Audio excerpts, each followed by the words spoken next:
Donc voilà, évidemment, puisque c'est les lave-vaisselle qui commencent en défense, cette fois-ci, ça va être les G3 qui vont faire le premier ban d'un attaquant. J'adore Toxic, c'était Golden, fallait le garder. Ouais, fallait le garder. Je vois que. Oh, Montagne. Montagne qui va encore et toujours être l'opérateur qui va systématiquement se faire ban.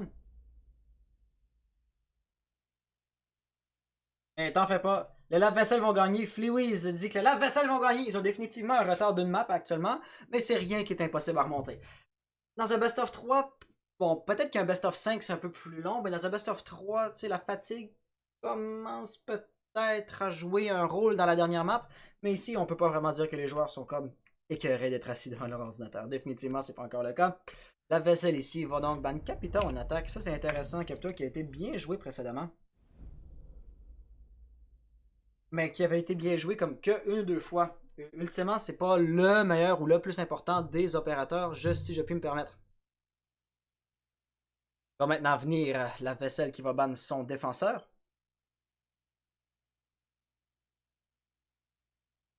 Le défenseur-ci va s'avérer à être roulement de tambour et suspense.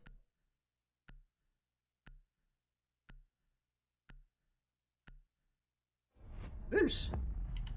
Quelque chose de pas si surprenant que ça si on devait considérer la toute dernière ronde qui s'est jouée.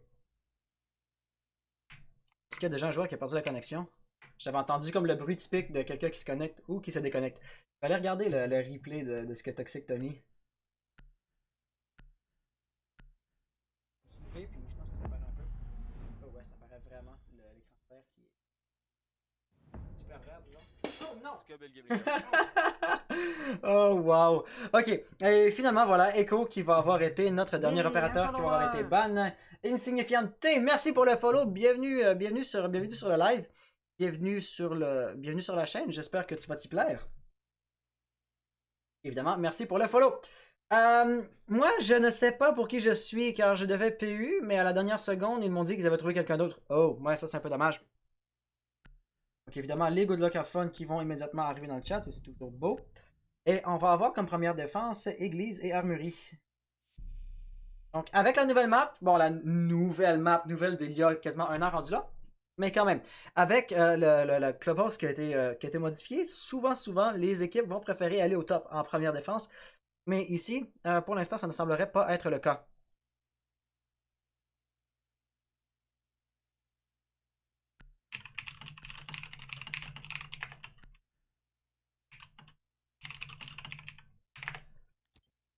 Lasmo, je pense que la G3 va gagner car il y a mon poulet Pengu.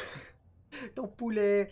Poulet Pengu. Ah bah oui, Flexon Pengu qui est là, en effet. Donc évidemment, c'est une team full pick-up. Donc nécessairement, il pick-up certains joueurs. Et puis ça donne des changements de roster en plein milieu de la compétition. Comme par exemple ça ici. Donc, Flexion Penguin immédiatement qui va aller renforcer les trappes avec Immortal qui lui a renforcé un premier mur ici, mais pas le deuxième. Ça c'est très intéressant, c'est à croire qu'il considère ou qu'il compte tenir la ligne ou quelque chose du genre. Parce que sinon, tant qu'à déjà avoir fait le tunnel, tant qu'à déjà avoir marché tout le long du tunnel, pourquoi renforcer qu'un seul des deux murs? Ça m'intrigue un peu, puis je vais vraiment vouloir garder un œil là-dessus. À part de ça, la composition semblerait, ou la stratégie de défense semblerait être relativement statique, quoique l'église qui n'a pas été renforcée, ça c'est vraiment anormal et hors du commun. Immortal, en fait, avec une grenade de percussion, voulait tenter un spawn kill qui n'aura pas fonctionné. Et ici, on va tout simplement venir renforcer derrière lui. Voilà. Parce qu'il a posé 2 renforcements sur l'église, mais évidemment, il en manque encore un. Il va falloir que quelqu'un vienne pallier à ça très rapidement. Ezimax, ici, va venir à partir des toilettes, commencer à rentrer. La question va être où sont les roamers et on va avoir Pengu ici qui va se faire droner très rapidement. Il a 2 colliers, wow, carrément, donc on ne pourra pas le déloger à la grenade. Et puis ici, s'il fait pas attention, il peut se faire déloger assez facilement. Il va être victime de tirs croisés très rapidement. Oh, se présenter juste ici va être quelque chose de très dangereux. Ezimax est capable de faire un frag sur le dock très rapidement. Les tirs arrivent un petit peu plus à gauche, par exemple. Et puis Yu et Flex vont tout simplement s'échanger des tirs, mais ni l'un ni l'autre ne va se toucher. Par exemple, ça va être sur l'objectif que la pression va immédiatement commencer à arriver, et ça très rapidement. Notez comment Ash, essentiellement, a maintenant le contrôle. Voilà, va se retourner, mais ça ne passera pas. Immortal va aller faire le premier kill, qui va donc reprendre le contrôle de l'église. Les attaquants qui étaient rentrés sur l'église, ça c'était un problème majeur. Et là, tous les roamers qui pouvaient être partis sont revenus sur l'objectif, définitivement. Ash, c'est les morts très rapidement. Si elle a fait un seul kill avant de mourir, bon, c'est un kill pour une mort, c'est quand même un échange neutre. Mais Et là, je vais en venir, c'est que ça va forcer les défenseurs à tous revenir sur l'objectif. Il n'y a plus absolument aucun roamer.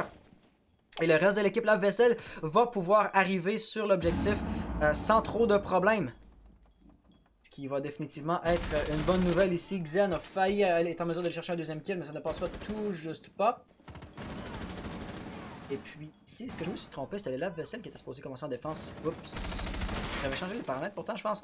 Invariablement, désolé, je me suis laissé déconcentrer par une petite gaffe que j'ai commis.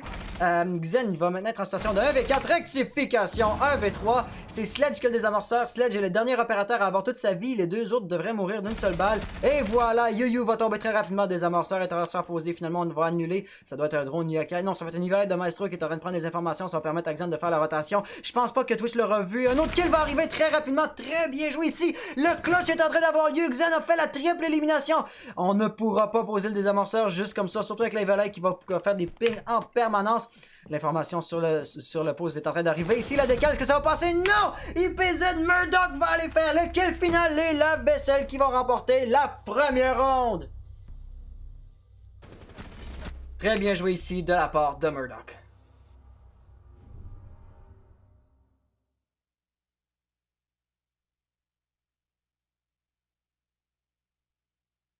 Ici qui va avoir été un peu plus intéressant si je peux me permettre. On aura plus de replay à montrer. On voit peut-être... On verra peut-être demain, c'est bonne journée. Ouais, à demain! Bonne journée, j'imagine que toi tu vas y aller dans pas trop longtemps. Une belle -3 de la part de Valkyrie, ça c'était vraiment du solide.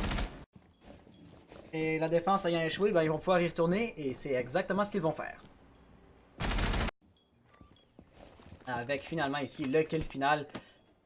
On a tenté de poser le désamorceur, c'était un bait et le bait aura parfaitement bien fonctionné.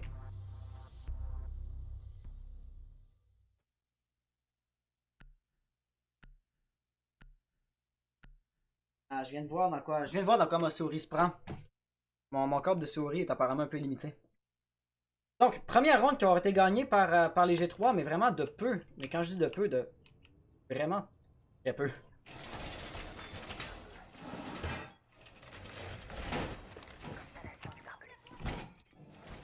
Ici, les murs renforcés. On n'aura pas oublié cette fois-ci définitivement de renforcer l'église. C'était comme ça que Ash est rentré dans l'objectif très rapidement, puis ça aura causé un gros... Ouais, ça aura causé une grosse panique chez les défenseurs.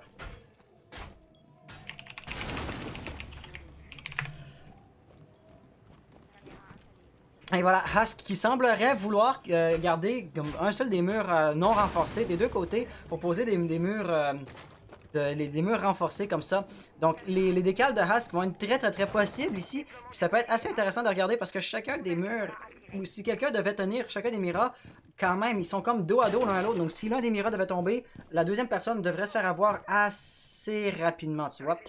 Ici, la nouveauté dans la composition également, ça va être ici Ella. Ella qui peut être un excellent roamer.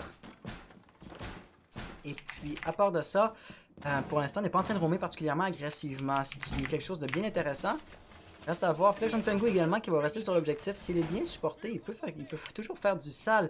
Mais pour l'instant, les attaquants vont prendre la peine de droner, vont être assez, disons, prudents.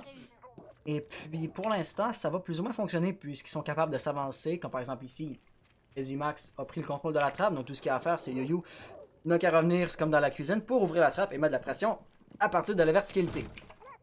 Grippin pour sa part va avoir pris l'information, va avoir tag quelqu'un. Ce quelqu'un-là, par exemple, je ne serais pas en mesure de dire c'est qui. On va avoir Ethics FR qui dit alors pronostic, moi je ne me prononce pas là-dessus, je me dois de rester neutre, donc je ne vais pas favoriser l'une ou l'autre des équipes. Par exemple, effectivement, les deux équipes ont un skill très égal. On peut voir la dernière ronde, c'est terminé en situation de 1v1. Et puis finalement, c'était Sledge avec Murdoch tantôt qui a remporté. Oh, la grenade ici peut faire un sale. Mais finalement non, le kill n'aura pas eu lieu, évidemment, il ne l'a pas du tout préparé, ce qui fait en sorte essentiellement que son adversaire avait largement le temps de se relocaliser et de fuir avant que la grenade explose. Parce que juste ici, qui va... On peut voir Grippin qui a vu la miroir noire qui a fait nope et qui se barre de là. Il aura déterminé que c'était beaucoup trop dangereux. Le jeu anti-roaming ici, comme par exemple Ezimax qui est en train de venir au top pour s'assurer qu'il n'y a personne, mais encore une fois, on va cycler au travers des défenseurs et il n'y a personne qui ne soit pas sur l'objectif. Flexon Pengu avec le bouclier qui meurt très rapidement, ça c'est un peu dommage. Et là, on peut voir un certain danger de la part justement de Grippin. Il avait la ligne pour détruire le miroir noir de l'autre côté, ce qui va causer un peu de problème et puis ce qui va justement permettre à Ezimax de rentrer. Si on fait pas attention, ben voilà, Mira est morte et puis c'est exactement ce que j'avais prédit. Si un des miroirs noirs devait tomber, l'autre tomberait également. Par exemple, on a quand même Zex qui était en mesure de chercher un kill, il va lancer la Mingu, pardon, mais quand même, le désamorceur est en train de se faire poser et voilà, Immortal ici. Oh, il était en parfaite position, par exemple. La trappe pourrait être dangereuse, mais non, il va rusher Twitch et finalement, c'est Shox qui va l'intercepter. Grippin, lui aussi, a très peu de vie, par exemple, là, ça va être les défenseurs qui vont devoir jouer, qui vont devoir être agressifs. Et si Xen ne semble pas savoir qu'il y a quelqu'un dans son dos, et c'est ainsi que lui va tomber. Zex va donc être notre dernier joueur en vie. La kill cam n'a même pas terminé que déjà Murdoch qui est allé faire le frag. Non, Grippin, pardon. Grippin qui va donc remporter la ronde pour son équipe. Très bien joué ici. Ils ont su poser le désamorceur et c'est ainsi que, ben, tout simplement, la pression était trop forte. Les membres de la G3 qui sembleraient avoir ici un départ beaucoup plus lent et beaucoup plus difficile.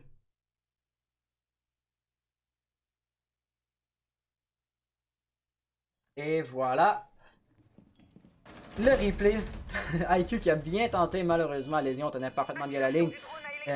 Ella aurait dû s'en prendre aux joueurs à la trappe en premier parce que ça c'était un rush aveugle qui a tout simplement pas fonctionné. Valkyrie également, il y avait vraiment un gros manque d'informations. Vous verrez qu'il y en a comme 2 ou 3 qui sont fait tirer dans le côté ou dans le dos, ce qui est fort dommage. Parce que ça parle pas vraiment du shoot au niveau du gameplay, ou au niveau...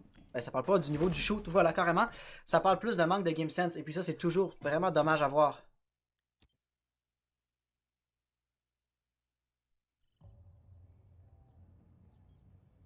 On va voir ici la stratégie de défense, qui cette fois-ci va venir à la salle de recette.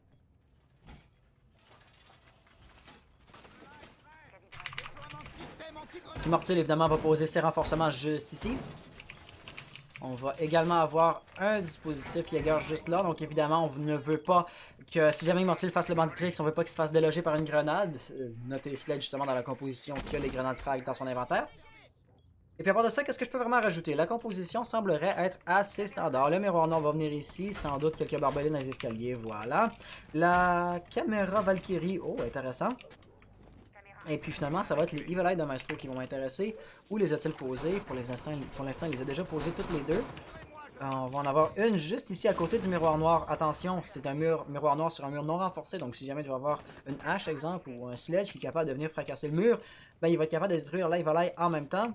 Et la deuxième Evil Eye, je serais pas surpris de la voir justement... Ah non, ok, on peut la voir dans la salle de construction. J'aurais été pas trop surpris si elle devait être dans le garage, mais ultimement, il y a une caméra Valkyrie qui va se charger de tenir la ligne de ce côté-là.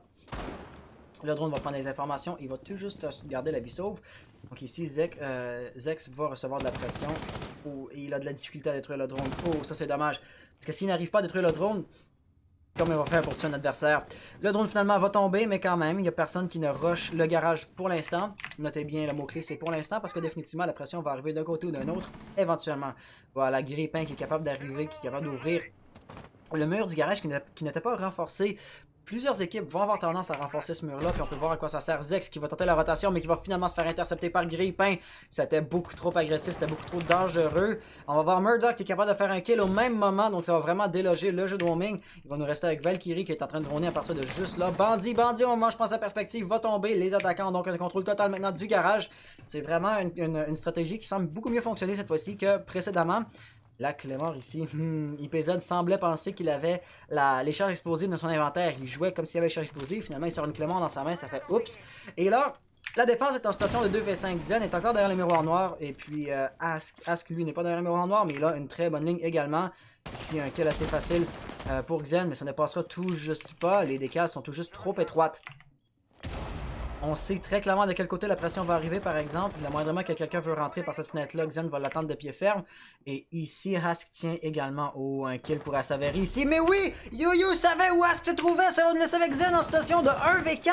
Et ici, il va devoir jongler plusieurs lignes à la fois, ce qui va être très dangereux. Il aurait peur avant le choix. Il faudrait qu'il rush Ibana. Voilà, Ibana va tomber. Par exemple, Sledge arrive immédiatement et Murdoch va aller chercher le refrag. Les lave-vaisselle qui vont donc remporter la troisième manche. C'est maintenant un 3-0. La G3 qui a un départ particulièrement lent, surtout comparé à la ronde précédente.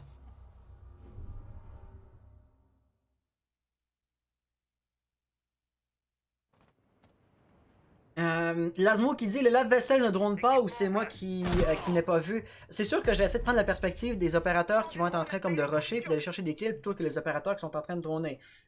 Mais oui, ça drone pas particulièrement. Et finalement, Valkyrie juste ici, qui était capable d'intercepter un premier joueur, mais la moins 2 n'aura malheureusement pas passé. Est-ce qu'il rentre ici avec un kill? Assez facile somme toute.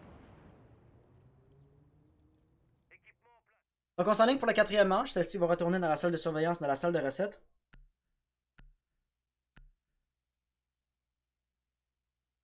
Et puis Lasmo qui dit mais il n'a pas le niveau Diam. Ça se peut des fois que certains joueurs aient un niveau comme plus élevé ou moins élevé que ce qu'ils méritent. Le rang classé n'est pas comme le meilleur indicateur de skill d'un joueur. Mais ultimement, ce n'est pas non plus... c'est à peu près le seul outil qu'on a, que Ubisoft met à notre disposition pour évaluer ou pour quantifier le skill d'un joueur. Donc, on l'utilise même si c'est pas le meilleur des outils qui soit. On peut voir ici une composition qui va être un peu plus axée sur le roaming. Bandit va peut-être rester sur objectif, faire le Bandit Tricks. Pardon, je vais retirer un peu ce que j'ai dit là-dessus. Parce que définitivement, s'il veut roamer avec les yeux, il peut très bien le faire. Immortal, c'est pas une question, il est déjà parti. Il est parti assez loin. Oh, et il va tenter un spawn kill d'ailleurs. Tenir une ligne, puis là il va tenter une sortie. Si jamais les attaquants devaient justement, on va y en voir ici. Oh, il y a possibilité. Oh, qu'il y a possibilité. Il va garder la ligne. Et voilà le premier kill de la part de Immortal. Il y avait tout de même Grippin juste à côté. Et là, Grippin va pouvoir assez facilement aller taguer des pas. Le moment qu'il drone, il va réaliser qu'il n'y a plus personne dans les environs. Oh, il y aurait pu peut-être même beaucoup de chance d'aller chercher un kill comme ça sur Immortal. Quoique non, il est passé par les toilettes. Mais quand même. Immortal a un très beau GameSense ici. Il a fait une sortie, il avait perdu l'avantage de la surprise, il a fait son kill, donc là il se relocalise puis il va tenter de gagner à nouveau l'avantage de la surprise. Ce qui va être assez difficile à faire parce que Grippin, oh non, Grippin ne veut pas mettre de la pression sur Immortal justement. On a encore et toujours quelqu'un qui va être en haut juste ici, ça va être Flexon Pengu. Il y a quelqu'un, un rappel, voilà, qui garde un tout petit bout de sa tête. Ce quelqu'un-là, c'est... Ah, voilà, c'est Shox. Shox qui fait souvent ça. Et puis ça a l'air de quand même bien fonctionner. La grenade va se faire lancer, mais évidemment...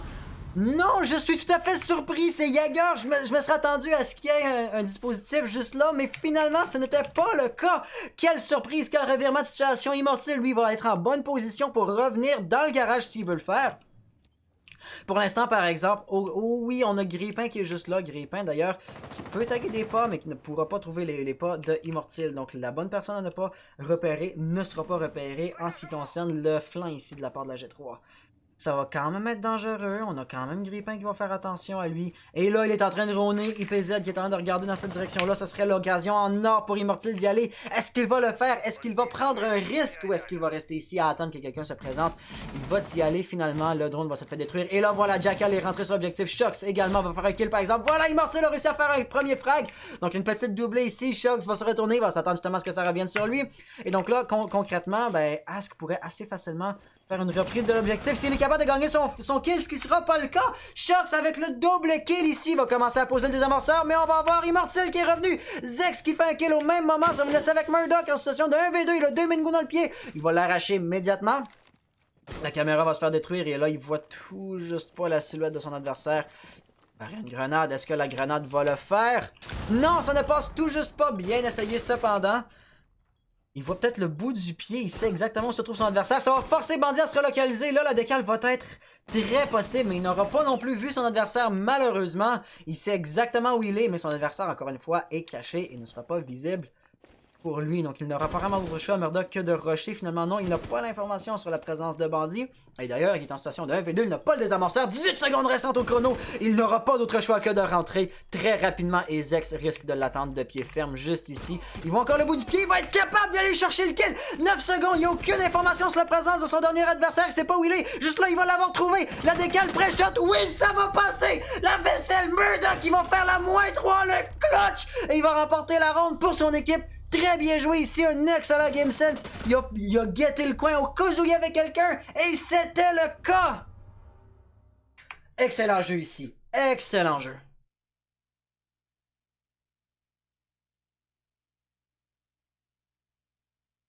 Va pour le replay. Une belle ronde cette fois-ci d'ailleurs. J'ai beaucoup de replay et ça c'est toujours agréable à voir. Voilà. La grenade qui n'était pas supposée déloger Jaeger. Ça, c'était vraiment pas supposé arriver. Et puis, honnêtement, je dirais que là, on est en situation de 4-0. Donc, les membres de la lave-vaisselle sont bien partis pour aller en temps supplémentaire, ou en map supplémentaire, je vais dire. Et puis, à partir de là, tout va être possible. Shurks qui a fait la double élimination.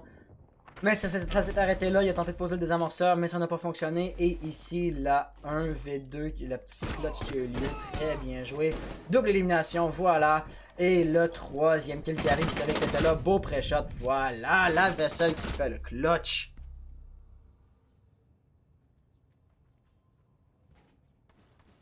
Donc, pour la toute première fois dans les compétitions, nous allons avoir une gridlock. Après tout, la phase d'élimination, la phase d'interdiction de gridlock est arrivée à expiration. Donc maintenant, on peut l'utiliser. Xen va utiliser le trou de rotation juste ici pour aller lancer une caméra Valkyrie, pardon. Et puis définitivement quelque chose qui manque cruellement à la défense de la G3, c'est de renforcer ce garage-là. Jackal a été capable de rentrer plus d'une fois et puis essentiellement, les attaquants à partir d'ici peuvent prendre des lignes sur les défenseurs qui vont être sur cette portion-ci de la passerelle et bloquer la rotation aussi. On a revu justement un maestro une fois qui voulait rentrer par la fenêtre qui s'est fait intercepter. C'était très dangereux. Et ça n'aura tout simplement pas fonctionné. Skillers, bonjour à toi, comment vas-tu? Pas de tentative de spawn kill particulièrement agressive de la part de la défense cette fois-ci. Après tout, ça aura fonctionné une fois, mais là, l'avantage de la surprise va être perdu. Et on va encore avoir une défense qui est relativement statique. Donc, Gripin pour sa part va à nouveau faire la même stratégie d'attaque que précédemment. Ouvrir cette ligne-là, et puis après ça, tenter de prendre des petites lignes. Par exemple, on va avoir Lésion qui va être juste là, mais ça ne passera pas. Gripin est capable de faire le premier frag, mais il va se faire tromper par le, par le prisme juste là.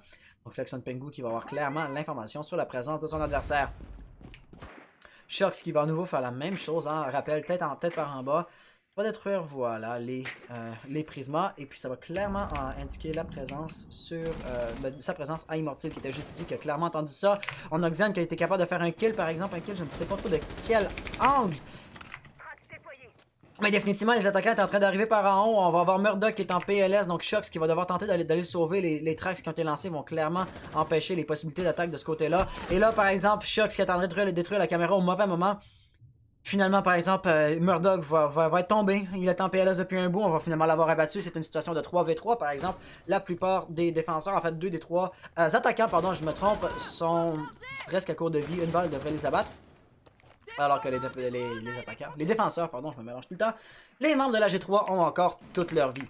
Le drone Twitch ici qui pourrait saboter les batteries, mais ça ne servirait pas à grand chose. Je pense pas qu'Ibana ait l'intention d'arriver de ce côté-là. Et Jaeger va détruire ça, va détruire le drone immédiatement. Twitch qui va continuer à mettre de la pression par les murs non renforcés. Par exemple, ici, tagué comme il était, c'est un kill assez facile pour Zex. Le moindrement qui fait une décale pré-shot, il va savoir exactement où se trouve son adversaire. Et puis, il n'y aura absolument pas moyen. Le drone Twitch. Ah, est-ce qu'on avait Ibana à l'extérieur juste ici? J'ai entendu comme un son électrique, mais Twitch n'a pas détruit après tout une batterie. Et puis là, le drone ne se rendra malheureusement pas. Gripin qui tente de donner une ouverture, une possibilité au drone, mais ça ne passera pas. Yu qui arrive de l'autre côté, qui veut tenter un petit... Oh, le travers, répète pas, c'est le travers va-t-il passer? Oui, Yu avec le travers! Là, il va commencer à encaisser des dégâts. Là, Nitro va lui enlever une certaine quantité de sa vie, mais ça va également détruire la batterie. Donc là, on va avoir Yu qui met de la pression de côté. La -2! Ou je devrais dire la triple élimination. Il a déjà fait un kill au début de la ronde. Et là, Xen va être pris entre plusieurs tirs. Oh, les tracks ici vont se faire détruire assez rapidement. Mais tout de même, son emplacement va être assez prévisible. Il n'arrivera pas à faire le kill. Et là, la vaisselle va remporter la 5e manche. Gripin qui savait parfaitement bien tenir sa ligne dès que son track a été détruit. L'emplacement de son adversaire était tout à fait prévisible. C'est une grande finale, Etix.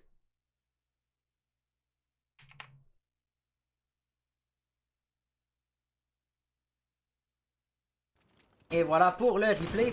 Xerox qui dit bonjour, je cherche une team. Ce qui pourrait t'intéresser, tu pourrais peut-être vouloir parler avec les membres de la G3 après cette manche-ci. La G3, c'est essentiellement une team full pick-up. Donc, ils sont pas une team en fait, ils sont 5 joueurs qui voulaient participer juste comme ça. Et là où c'est intéressant justement, c'est que si jamais ça marche bien, ben, il pourrait peut-être être intéressé de monter une team ou je sais pas quoi.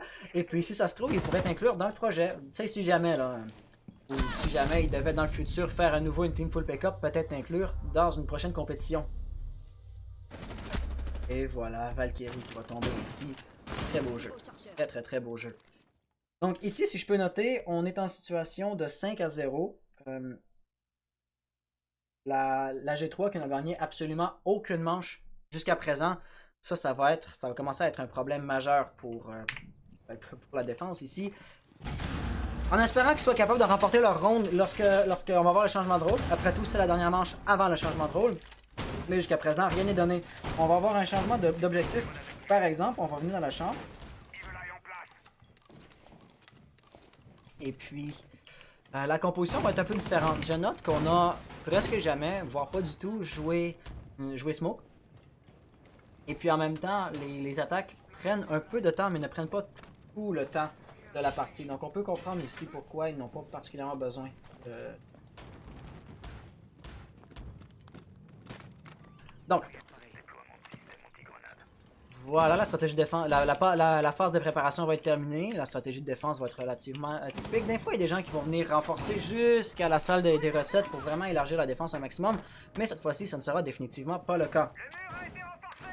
On entame donc la dernière manche avant le changement de rôle. Dernière chance pour l'une et pour l'autre des équipes de remporter respectivement des manches en défense et en attaque.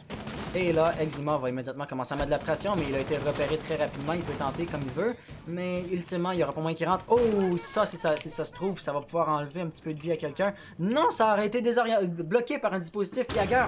Wow! La vaisselle, donc, qui a droné un peu, puis qui a officiellement pris l'information sur la présence de la bombe. Et Hask qui tient ici la ligne, il n'y aura pas un moyen pour H de rentrer de ce côté-là, définitivement. Québec Tabarnak, salut à toi, comment ça va? Et puis tout de même, Eczema, s'il n'est pas en train vraiment de pousser l'objectif, ou il n'arrivera pas à rentrer sur l'objectif, une chose qu'il fait bien, c'est tourner les têtes. Parce que actuellement, Eczema peut vraiment garder ou peut monopoliser l'attention des défenseurs, puis ça peut permettre justement à ses alliés, comme par exemple Twitch, d'arriver de notre côté. Shox l'aura tenté, malheureusement, ça n'aura pas super bien passé. Là, l'avantage de surprise va être perdu, le drone va rentrer. Oh, il va probablement saboter juste là.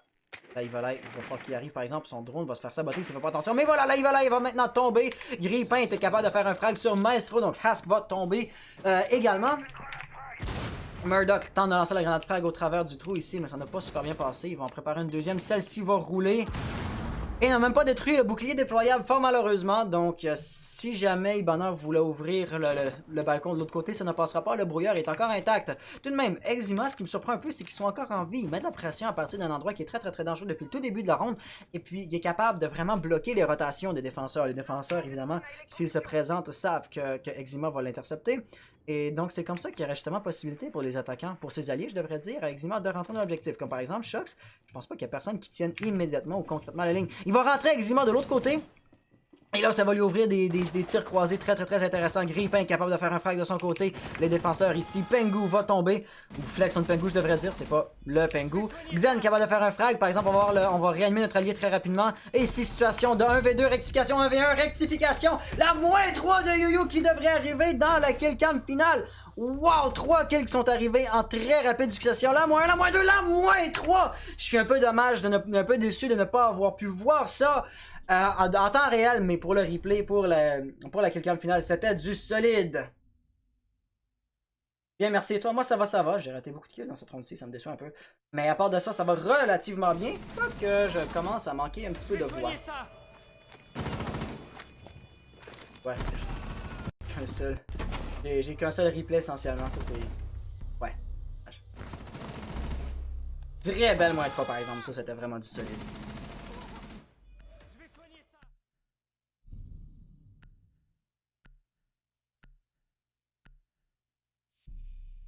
Donc, changement de rôle. On est maintenant en situation de 6-0. Si les membres de la G3 ne sont pas capables de gagner l'une des 6 prochaines rondes, ils ont perdu la map. Ils sont dos au mur, malgré le fait qu'ils ont gagné la précédente partie avec quand même une certaine avance. On n'était pas juste à côté du temps supplémentaire. Eh bien ici, ils se font carrément marcher dessus, là, les lave-vaisselle qui semblent tout à fait inarrêtables. Et puis, dépendamment de pour quelle équipe vous prenez, ça peut être très très bien ou ça peut être tout à fait désastreux. Donc, on va aller regarder la potentiellement dernière ronde, si rien n'est joué jusqu'à présent, va être dans la salle des recettes. Et puis ce qui est intéressant ici, ça va être justement que on avait les G3 quand ils défendaient sont allés tout de suite au sous-sol. Première défense c'était le sous-sol. Eux, les lave-vaisselle semblent être beaucoup plus confiants de réussir leur défense s'ils s'en vont au top. Et donc c'est pourquoi ils sont dans la salle de recette.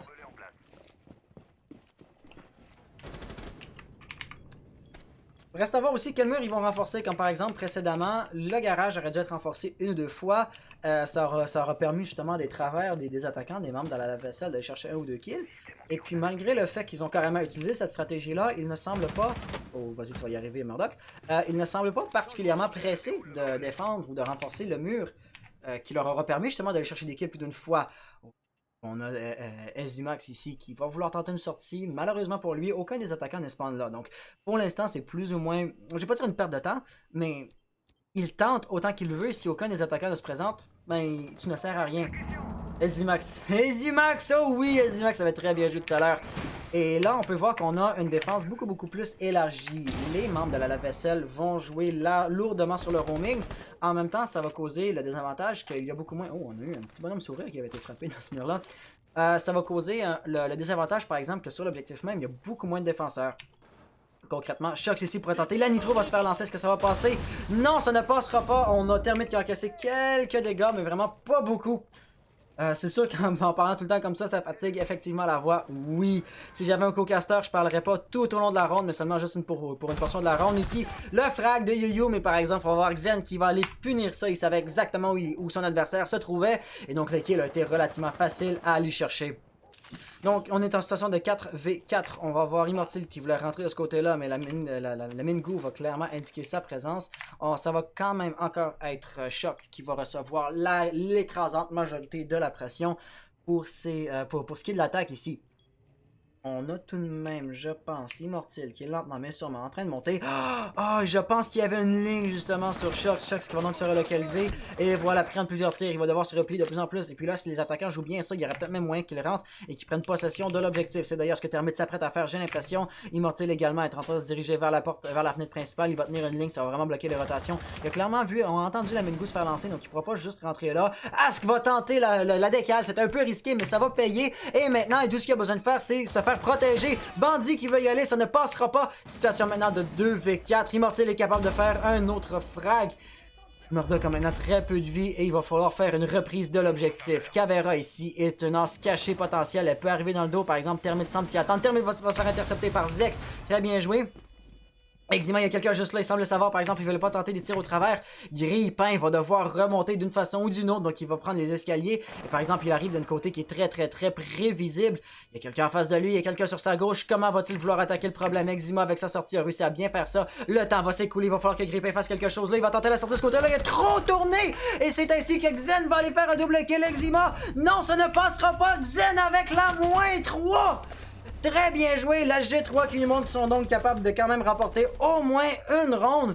Jusqu'à présent, sur cette map-ci, systématiquement, toutes les rondes ont été gagnées en attaque.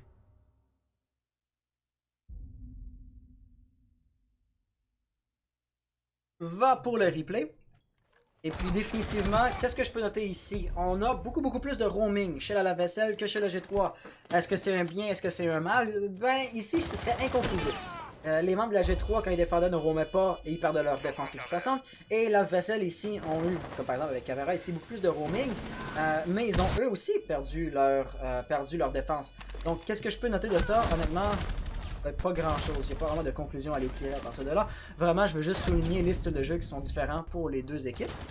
Et donc ça peut vraiment amener des stratégies, des dynamiques et des méthodes tout à fait différentes. C'est vraiment ça qui est intéressant. Donc, malgré le fait que la G3 a gagné une ronde, pour aller en temps supplémentaire, il faut encore qu'ils gagnent 5 rondes d'affilée et ça ne sera absolument pas facile à faire. Mais pas du tout facile à faire. On va donc avoir ici une défense de l'église et de l'armurerie. Avec, dans la composition, un cahier, ça va être intéressant. On va donc voir que les trappes vont se faire électrifier probablement à l'électrogriffe. D'après moi, je vois pas vraiment ce que Kaïd pourra faire d'autre. Peut toujours électrifier des murs renforcés, mais si c'était pour faire ça, la défense serait mieux fait de prendre un bandit. Et voilà, ces murs-ci vont se faire renforcer. Notez la présence de Rook, de Doc. Bon, Kaïd, on en a déjà parlé. 3 opérateurs lourds dans la défense, ça va être quelque chose de particulièrement intéressant.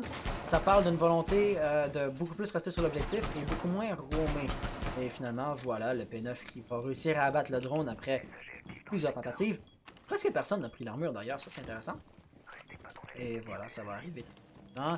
Yu pour sa part qui semblerait être semi en roaming dans la buanderie. Ouais, IPZ va venir lui ouvrir ce mur-ci avec la grenade de percussion, ça va permettre des rotations. Donc oui, Yu va vouloir droner, va vouloir roamer, pardon, à partir de la buanderie. Les attaquants pour leur part sont en train de commencer à arriver. Et puis on va voir Nomade aussi qui est dans la composition qu'on ne voit pas particulièrement souvent. Ça va être très intéressant de voir comment elle va être jouée. Zex pour sa part va commencer à arriver sur le toit. Et donc d'après moi, ce qu'on va avoir, ça va être une prise de possession comme du top, puis les équipes vont descendre au fur et à mesure. Finalement, je me suis peut-être trompé. Ah, voilà, Murdoch trouvait une façon d'électrifier les deux trappes. Il a très bien fonctionné, et d'ailleurs, ça risque d'être assez difficile pour quelqu'un de ramper, comme trouver une ligne à partir de la trappe à drone pour détruire cette électrogriffe-là. La deuxième va se faire lancer juste là, au moment justement où Termite commence à arriver. Par exemple, Zex va pouvoir... Oh non, il marche sur la trappe électrifiée! Oh non, il y a plusieurs défenseurs d'ailleurs qui sont là. S'il y avait une Nitro dans l'équipe dans la défense, il pourrait faire quelque chose de sale, mais pour l'instant, ça ne passera pas. Et voilà. Oh, il a réussi avec la percussion de détruire la charge explosive. Grippin va donc pouvoir tenter ça une deuxième fois. Il va tirer un peu sur Termite, mais ça ne passera pas. Ça aussi, ça va se faire détruire.